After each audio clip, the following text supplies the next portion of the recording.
Long before angels fell, the watchers walked among men. They say not all angels came from heaven. Some fell from the stars, and the oldest name for them was the Watchers. Before the Bible was written, before the first church stone was laid, there was a land called Sumer, where the sky never slept and the gods were still young. In that land, people whispered of beings who came down wrapped in light, not to rule but to teach. At night, the desert turned silver.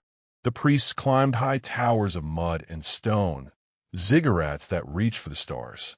From there, they watched the heavens breathe.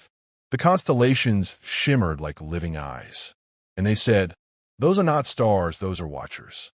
They wrote it in cuneiform. The Igigi, those who see but are not seen. They were the first messengers, the first to walk between worlds. But the Watchers did not come as conquerors. They came as guardians and lovers of mankind. They showed humanity how to read the sky, how to count time, how to heal with plants, and carve the first words into clay. They whispered to shepherds, spoke to kings, and walked beside women in the moonlight. They were light, wearing human faces. And then something changed. The old tablets say the Watchers began to feel love, real, forbidden love, for the creatures they were sent to guide. And in that love, they crossed a line heaven had drawn in silence. They taught too much. They gave too freely. They shared the secrets of the gods with those still crawling in dust. Heaven trembled. That night, the night the Watchers fell, the sky tore open like cloth. Pillars of light descended through the clouds. Torches blew out. The air itself began to hum. In that strange silence, the people of Sumer knelt and wept. Not from fear, but from awe, because they knew something divine had chosen to stay. From that night onward, the world was never the same. The Watchers taught the making of tools, the crafting of music, the language of stars. They taught how to build circles of stone, perfect mirrors of the sky. But the more mankind learned, the more it forgot who gave it wisdom. Temples grew taller. Kings called themselves gods. And heaven grew silent. When the flood came, that great, whispered punishment, the Watchers were still here. They tried to warn the people. They watched the waters rise. And one by one, they vanished. For centuries, their story slept beneath dust and ruin, until the church found it. Deep beneath Rome, in the sealed corridors of the Vatican archive, there are tablets that few have ever touched. Sumerian clay, carved with the same words, the Watchers. But the translations were locked away, classified as periculosa scriptura, dangerous writing. Why dangerous? Because they tell of a time when divine beings disobeyed heaven not out of pride, but compassion. When angels were punished not for hate, but for love. The church recognized the story.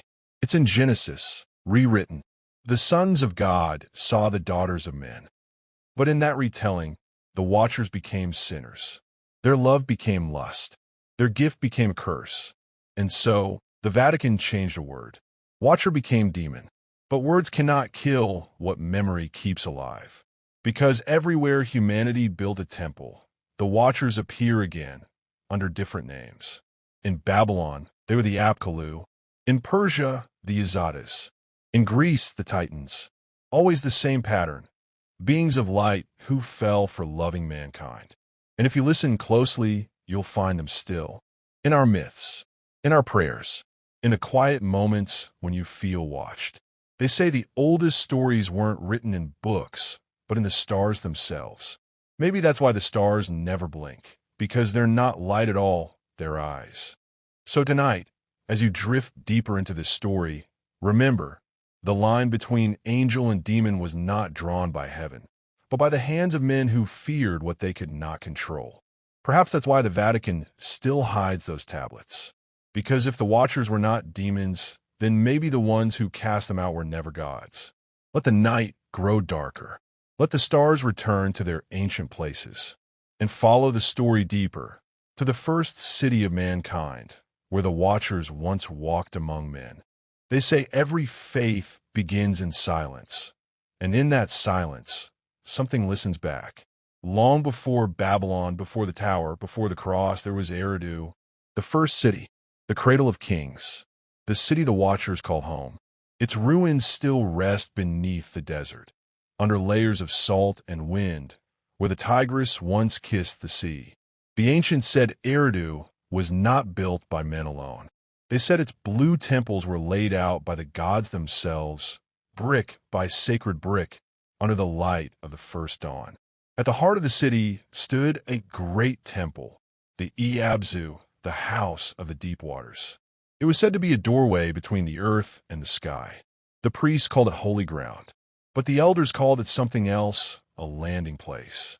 Every night, the people of Eridu would climb the temple's winding steps. They carried oil lamps in their hands, their light flickering like stars reborn. From above, it looked as if the heavens had fallen to earth. They sang hymns not of worship, but of memory, songs to guide the watchers home. They said the watchers came from the waters beneath the stars, a shimmering ocean that mirrored heaven itself. And when they walked among men, the air shimmered, as if reality itself bent around them. But were they truly angels? Spirits? Travelers between worlds? The Sumerians never said. They simply called them those who descended.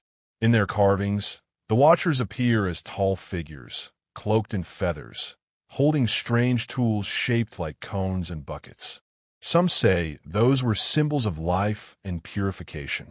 Others whisper they were devices, forgotten remnants of a technology that has no name. In Eridu, the priests wrote that one watcher ruled above all others, Enki, the keeper of the deep. He was not a god of war or vengeance, but of wisdom, the first to bend water, the first to write, the first to teach. It was Enki who taught men to build canals, to read the sky, to heal with herbs and words. But Enki had a secret. The tablets say he walked among mortals in disguise. He loved them not as a ruler loves his servants, but as a teacher loves his children. And that love would one day divide heaven itself, because not all watchers agreed. Some warned that humanity was not ready.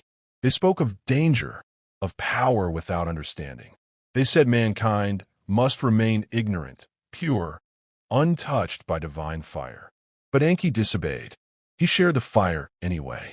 And from that moment, the stars watched in silence. When the Vatican translators uncovered those lines thousands of years later, they recognized the pattern.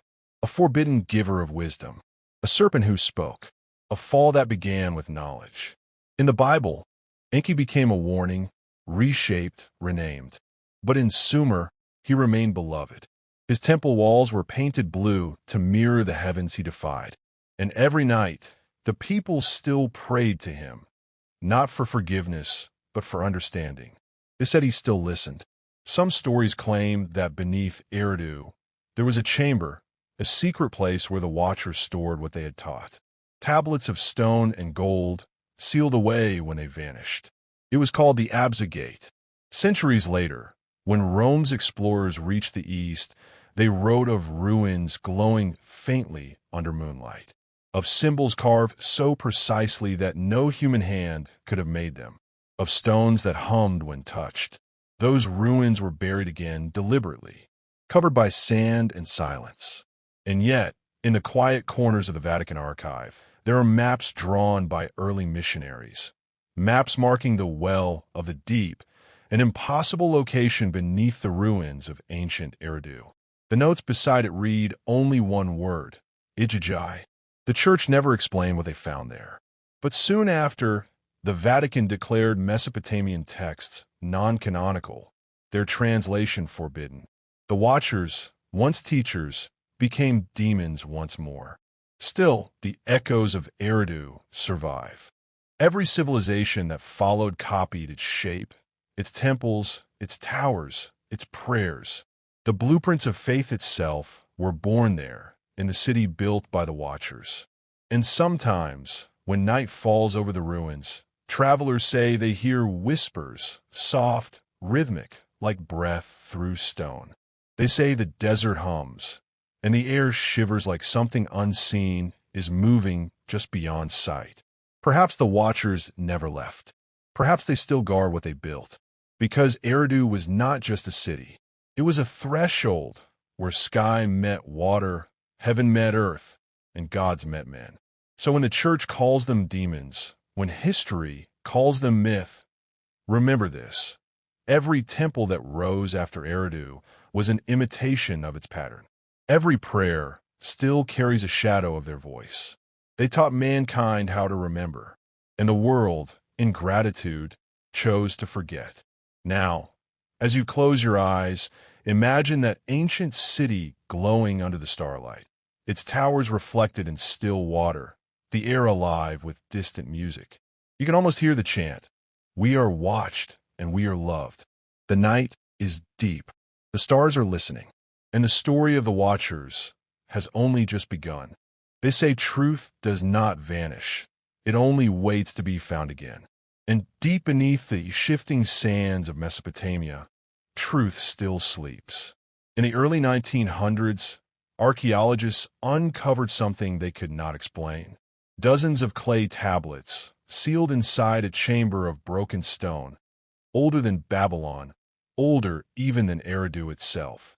Each tablet was pressed with strange marks, but not all in Sumerian. Some, they said, were written in a script no scholar could read. At first, they thought it was a new language. Then, when the tablets were brushed clean and laid beneath the light, one symbol stood out, an eye within a circle of stars. The Watchers.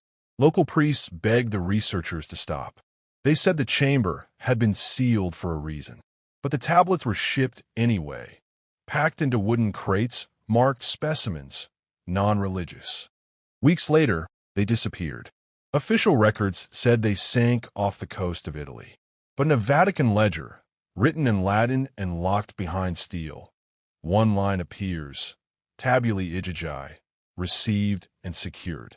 No explanation, no photographs, just silence. The world forgot them, but whispers remained.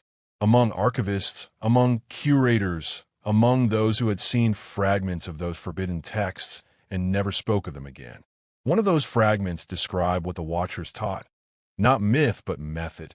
It spoke of measuring the stars to predict seasons, of using sound to shape matter, of healing through resonance, not ritual.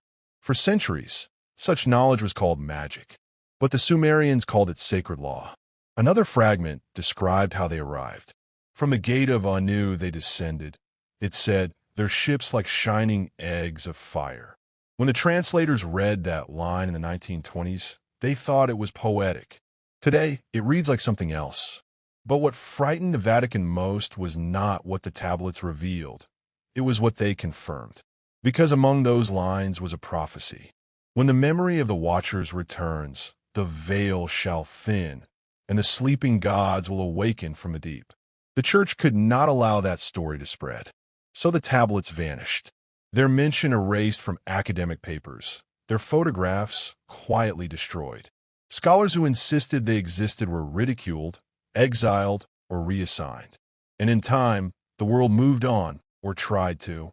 But every so often, something surfaces, a clay shard in a private collection, a photograph mislabeled in a museum archive, a fragment of text, half translated, hinting at a story too vast to ignore. And in those fragments, one phrase returns again and again. We watched the creation of man, and we wept. The Vatican calls it heresy, yet it mirrors the ancient idea that humanity was not created by a single hand, but guided by many. The Watchers did not make mankind. They nurtured it. Still, even their compassion had limits. Because one of them, a leader named Azazel, defied all restraint. The old texts say he taught men to forge weapons, to shape metal for war, to use light as fire. The others warned him, but he did not stop. And when the wars began, heaven's silence broke. The punishment was swift. The Watchers who had descended were bound beneath mountains, sealed beneath rivers, cast into caverns where no wind may reach. Their names erased, their faces forgotten. Yet their words endured, buried in the tablets that mankind was never meant to find. When those tablets were unearthed again, their energy was said to be strange. Some who handled them claimed to hear low tones, like the sound of deep water. Some said the clay vibrated, almost like it was breathing. Was it imagination? Or something older, waiting to wake? The Vatican sent emissaries, not priests but scientists, to collect what remained. They called it archaeological preservation. But those who were there said the men carried no crosses, only lead boxes and gloves. They worked at night, and when they left, the site was sealed again. In the years that followed, 2 of those researchers died mysteriously. One in his sleep, one vanished entirely. Their journals were found later in a private estate. Inside, a single entry repeated 3 times in faded ink. They're not gone. They are waiting. When the Vatican was questioned, it offered no comment. But in the depths of its archive, beneath 10,000 years of scripture and silence, a small section remains sealed to this day. Its label reads simply, Codex Vigilum, the Book of the Watchers. No visitor is allowed inside. Only the librarian of the archives and the cardinal of doctrine have the key, and even they are said to enter rarely. But what truth could be so dangerous that even faith itself fears it? Perhaps it is not the Watchers the Church fears, but the idea that they were never our enemies. Because if the Watchers were real, if they gave humanity its first light, its first knowledge, its first sin, then maybe heaven's silence was never punishment. Maybe it was mourning. And maybe in the quiet hours between dreams, when your room feels colder and the stars seem closer, you are not imagining it. Maybe the Watchers are still here, watching, waiting, and perhaps the reason the Vatican calls them demons is because they never truly left heaven at all. Sleep now under their gaze.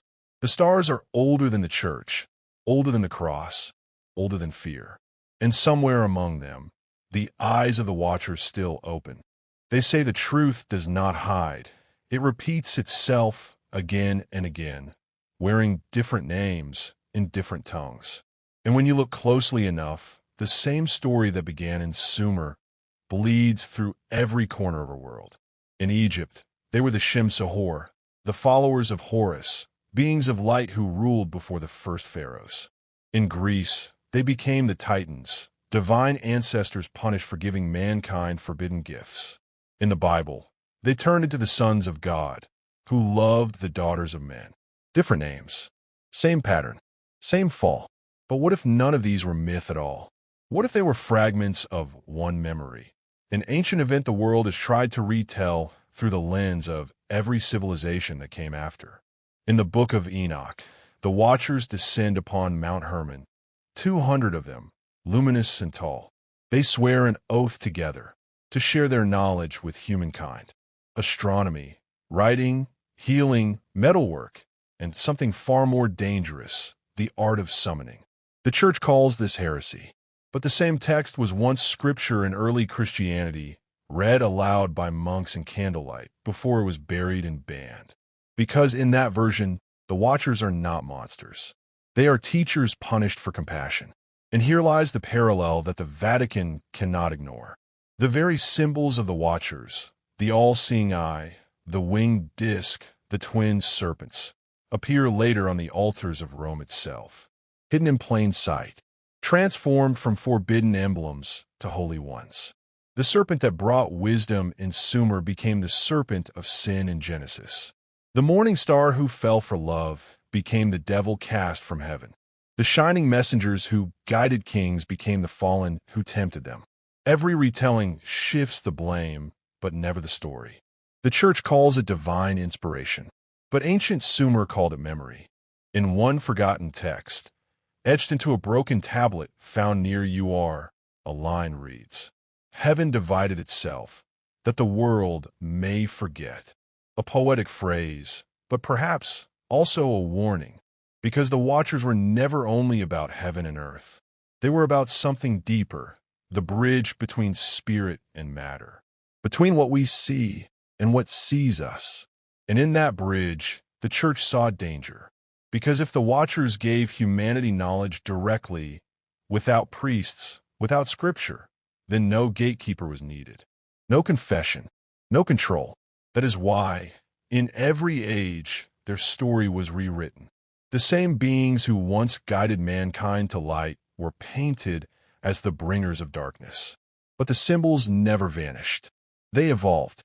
The winged beings that crown old cathedrals, the halos that encircle saints, the pillars of flame described in Exodus, all echo the same imagery written thousands of years before.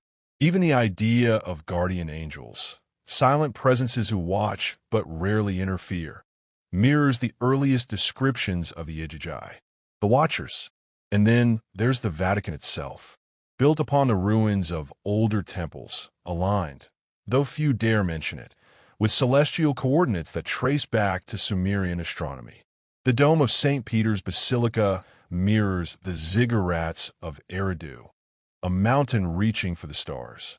The same geometry, the same worship of the sky. Coincidence or remembrance? For centuries, scholars who studied these parallels found themselves quietly silenced, their papers withdrawn, their names erased from institutions. The church called their work unfounded speculation, but behind closed doors, their manuscripts were copied and stored.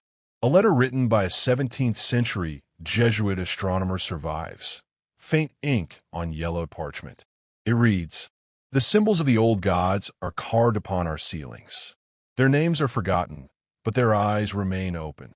If that is true, then the Vatican has not destroyed the story of the Watchers, only hidden it within its own walls.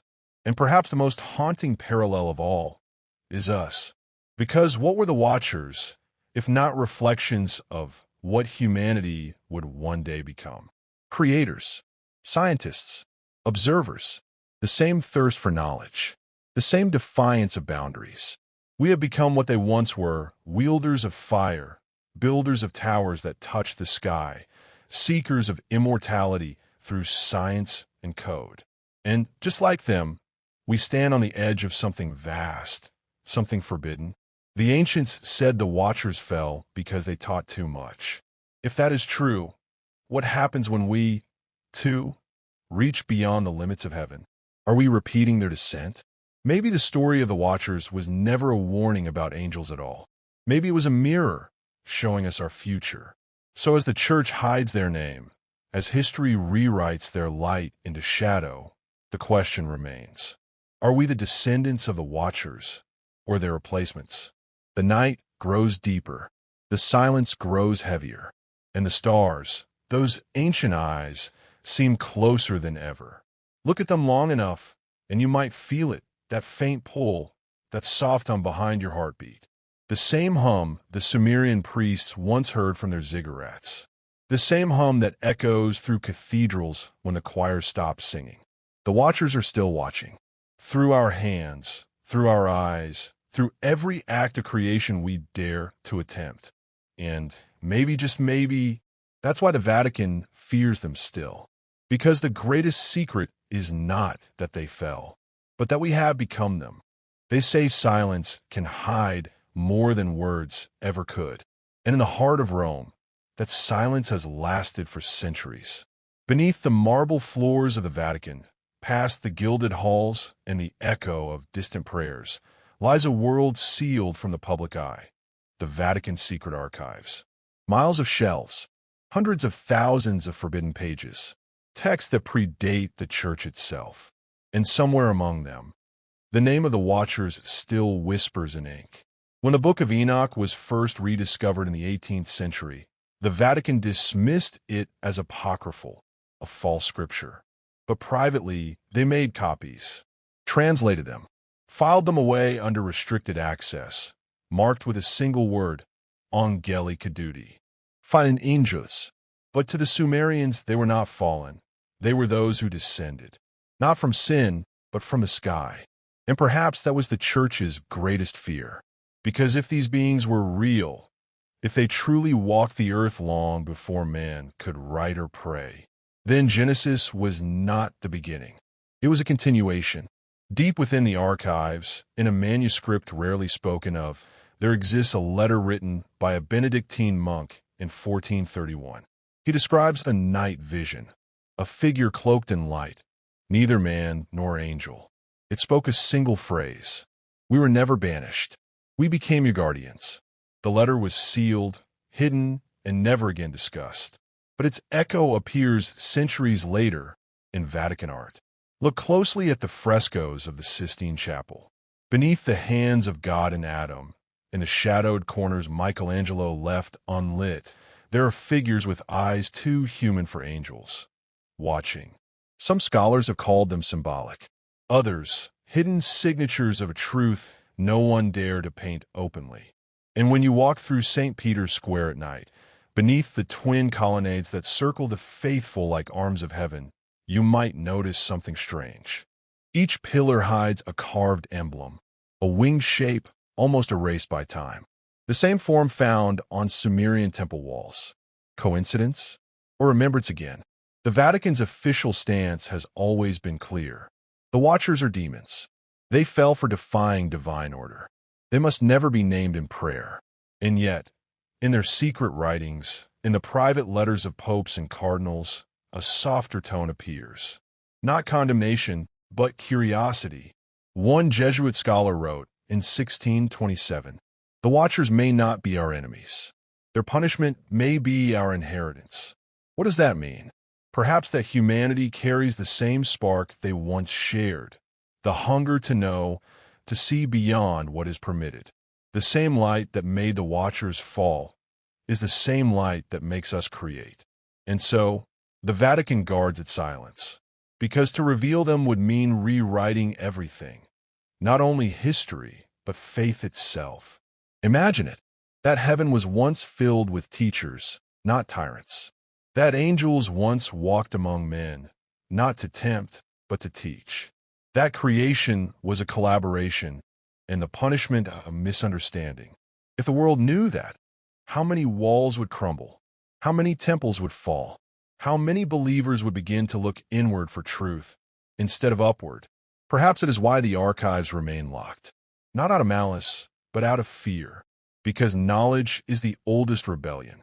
And maybe, just maybe, the Watcher's lesson was never truly lost, only hidden within the very system that condemned it. The faint hum in the cathedrals, the ancient symbols carved into altars, the wings on the ceilings above our prayers. They all whisper the same story. We were never alone. And if you listen closely, when the world is quiet enough, you might feel that invisible gaze. Not one of judgment, but of remembrance. Because long before we learned to speak of heaven, heaven had already spoken through them. The night deepens. The candles burn low. Why were candles lit at certain phases of the moon? Why did villagers decorate wells with flowers every spring, long after the church forbade it? Why did pilgrims still speak of seeing lights in the hills that guided them home? These were not Christian miracles. They were memories, old gods walking quietly beneath new names. Centuries passed. Empires rose and fell. But still, in the green hush of dawn, in the places Rome had long forgotten, you could feel the pulse of something older, a presence neither holy nor heathen, but both. A sacred inheritance the Vatican could never truly erase. And maybe that's what faith really is, not obedience but endurance, a current that changes its course but never stops flowing. The Druids are gone, their groves are gone, but their spirit, their reverence for the living world, remains, disguised as Christian ritual, disguised as folklore, disguised as silence. So the story ends where it began, in the mist, between earth and heaven, where voices of the old and the new still blend into one breath. They say the Vatican destroyed the Celtic faith.